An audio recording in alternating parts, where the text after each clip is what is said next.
जय सरना जय धर्मेश जय आदिशक्ति।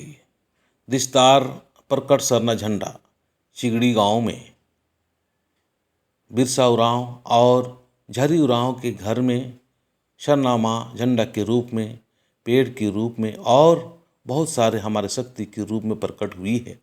इसी खुशी में 26/8/2022 को आदिवासी सत प्राकृतिक सरनाथन प्रार्थना सभा का आयोजन किया गया है।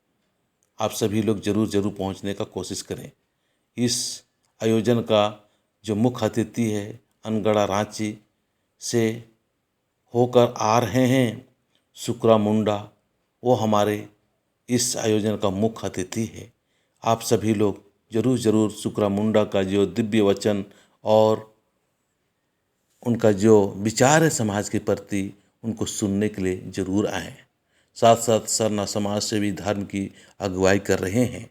उस गांव का जो मुखिया है और उनके जो सहयोगी है, पूरा गांव के लोग एकत्रित और संगठित होकर एक सुंदर आयोजन कर रहे हैं। एक बार फिर मैं कहना चाहूँगा कि आप लोग जरूर आने का कोशिश करना। ये सिलागाय जो वीर बुद्धू भगत का जो गांव है और टुंगरी है, वहीं सामने ही चिगड़ी गांव है।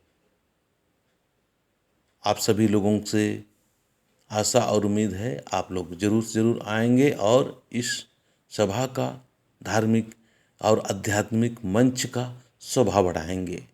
जय सरना।